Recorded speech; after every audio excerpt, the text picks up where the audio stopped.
আমরা তো জানি পৃথিবীর সবচেয়ে জনপ্রিয় খেলা ফুটবল, আর এই ফুটবলটা জনপ্রিয় হওয়ার পিছনে রয়েছে বেশ কিছু ফুটবল জাদুকর, যারা তাদের নিজেদের পায়ের জাদুতে পুরো পৃথিবীর মানুষের মনে জায়গা করে নিয়েছে। আমরা যারা ফুটবলকে ভালোবাসি তাদের মনে কোনো না কোনো সময় এই প্রশ্নটি জেগেছে, ফুটবল ইতিহাসের সর্বকালের সেরা খেলোয়াড় কারা? মেসি, রোনালদো, নেইমার, পেলে থেকে শুরু করে যুগে যুগে এমন এমন ফুটবলার এসেছে যে মানুষ ভাবতে শুরু করেছে এদের মধ্যে সেরা খেলোয়াড় কারা। তাই আজকের ভিডিওতে আমরা জানতে চলেছি ফুটবল ইতিহাসে সেরা 10 জন ফুটবলার সম্পর্কে। তো আপনার মনেও যদি কখনো ফুটবল ইতিহাসে সেরা 10 জন প্লেয়ার কে কে এই প্রশ্নটি জেগে থাকে, তাহলে ভিডিওটি না টেনে সম্পূর্ণ দেখে থাকুন। আর হ্যাঁ, এই 10 জন প্লেয়ার থেকে আপনি কাকে সেরা বলে মনে করেন অবশ্যই কমেন্টে জানিয়ে রাখুন। তো ফুটবলের ইতিহাসে সেরাদের তালিকায় 10 নম্বর রয়েছেন ব্রাজিলের 1950 দশকের প্রদীপ গেরেঞ্জা। 1930 সালে আন্তর্জাতিকভাবে বিশ্বকাপ শুরু হওয়ার পর 1958 সালে ব্রাজিল থেকে উঠে আসে ফুটবলের প্রথম দুর্দান্ত ডিবলিং এবং আক্রমণাত্মক মনোভাবে একজন প্লেয়ার গেরেঞ্জা। তার দুর্দান্ত ডিবলিং এবং নিখুঁত পাসিং এর কারণে ব্রাজিল দল সেই সময় দুর্দান্ত পারফরমেন্স করেছিল।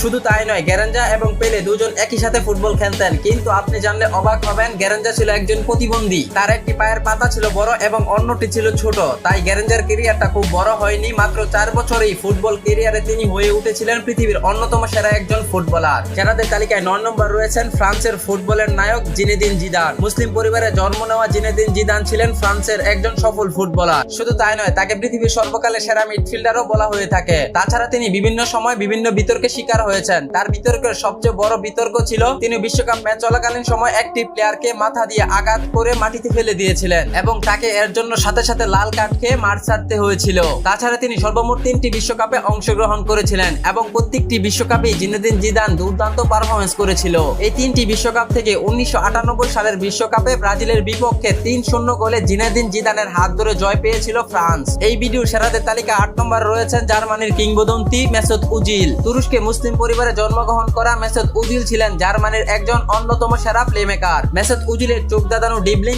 এবং নিখুঁত পাসিং এ মন কেড়ে নিয়েছিল হাজারো কোটি ফুটবল ভক্তদের। শুধু তাই নয়, মেসুত ওজিলকে অ্যাসিস্ট কিংও বলা হতো। তিনি তার 17 বছর ফুটবল ক্যারিয়ারে 250টিরও বেশি অ্যাসিস্ট করেছেন। তাছাড়া ওজিলের অ্যাসিস্টে সবচেয়ে বেশি গোল করেছেন ক্রিস্টিয়ানো রোনালদো। মেসুত ওজিলের দুর্দান্ত পারফরম্যান্সে 2014 সালে জার্মানি জিতেছিল বিশ্বকাপ। কিন্তু দুঃখজনক ব্যাপার হলেও সত্য, মেসুত ওজিল ফিলিস্তিনের মুসলমানদের পক্ষ নেওয়ায় দুর্দান্ত পারফরম্যান্স থাকা সত্ত্বেও ধ্বংস হয়ে যায় তার ফুটবল ক্যারিয়ার। তো মেসুত ওজিল কি মুসলমানদের পক্ষ নেওয়ায় তার সাথে এমনটা হয়েছে, নাকি এর পিছনে রয়েছে অন্য কোনো রহস্য? জেনে থাকলে অবশ্যই কমেন্টে জানিয়ে রাখুন। সেরাদের তালিকা